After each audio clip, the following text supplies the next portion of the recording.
Hey guys, it's Josh here. I just want to go through and do a quick little walk around video, show you what I've gotten done the last couple weeks, whenever I've had a chance to work on it. It's slowly going back together, but I'm still waiting on a few parts before I can actually start it. So I'll show you what I actually got going on. Come over to this side.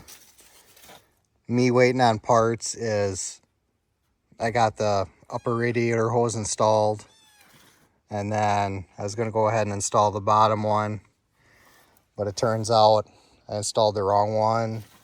I must have ordered the one for the gas tractor and not the diesel. So I'm waiting on that. Basically, I got most of my wiring done here. The voltage regulator's wired in, which I need to start the tractor. It's basically everything's new, or I remade everything. I got the wiring going back to the key switch and the light switch. I still have to add the wire into the rear lights, but I'm not too worried about that. The big things I got done here, you seen me torquing the injectors, but once the injectors were torqued, I went through and I adjusted the valves. The valves got adjusted. It got a new valve cover gasket, and then this cradle was bent. It was bowed in the middle to where it was almost touching the valve covers, and there's supposed to be like a 1/2 inch gap in there. So I went ahead and I straightened that out. If you can see in there, I added like a 3/8 rod just to stiffen it up. Over here it's a little bit more visible. We got new rubber bushings, which were basically non-existent before.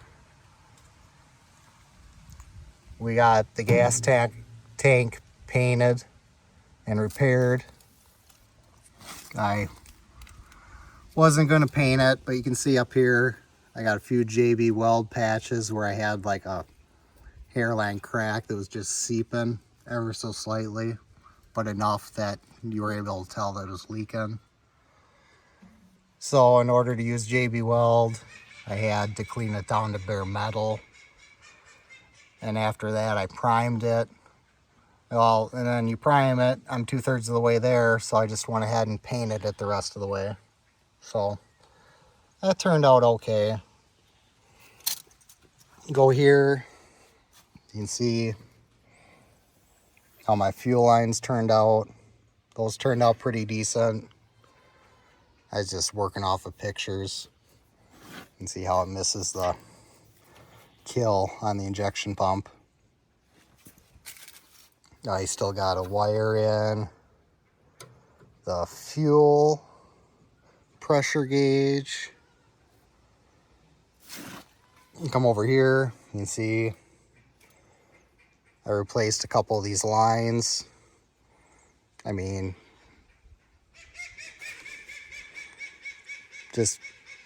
I know somebody's going to give me slack about that compression fitting in there, but repaired a couple of these lines, wrapped it in 3/8 hose, which I just had laying around.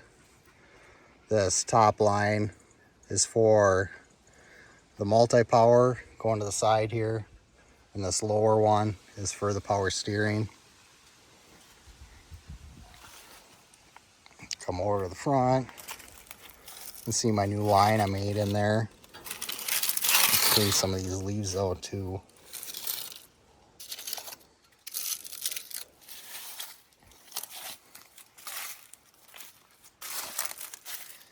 On this side, we have more stuff tore apart, but you can see some more of my fuel lines and how them turned out. The power steering line again.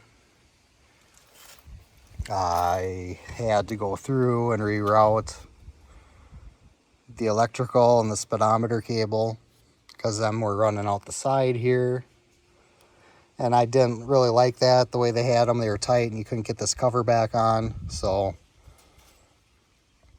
I went ahead and I moved them. I'm not 100% sure if that's the right spot, but I had enough room to reach all my gauges. And come over here, new neutral position safety switch.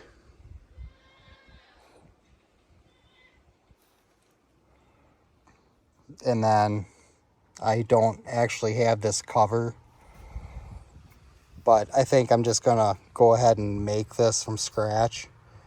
It doesn't look like it'd be too hard to make. I just make it out of some sheet metal I have laying around. I don't know if you can see where this line is at. It would actually hit on this cover, so I'll cut that out so it'll look factory, it'll look decent. Maybe I'll do a video on that, but it's coming together. Just wanted to show you a video. Haven't forgot about you guys.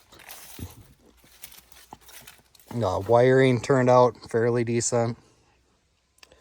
Got a new voltage regulator.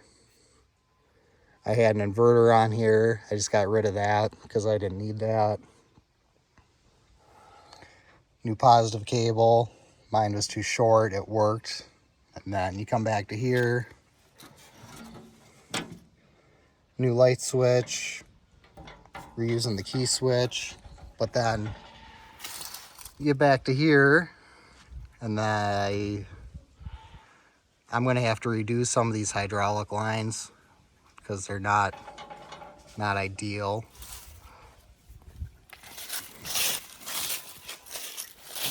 A couple of these, the two main ones are fine, but these two here have some fraying. You can see the holes.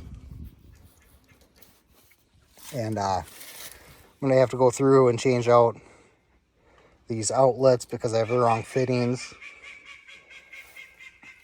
I run a Pioneer fitting, and these must be Deere or something else. I'm not quite sure. Just a different style fitting, so I'm going to have to get them swapped over to what I run. And I'm not sure if that'll get done this year or not. I just like to get it back together and out of the yard. We should be ready to start it once that hose shows up. Maybe I'll go through and do another video of bleeding this because there is truly no fuel in this system at all. So it'd be a true no fuel, no start video, or a good way to show you how to bleed these guys. But that's gonna be pretty much it for this video, unless I think of something else, which I probably will as soon as the cameras get shut off. But thanks for sticking around. Thanks for watching. I'll try to keep you updated if I run into something else that can help you guys, like the torque specs on the injectors. I might do a video on the valves. I got one. I'm just not sure if I'm happy with it yet. So that'll be it for now. Thanks for watching. Thanks for sticking around. We'll catch you next time.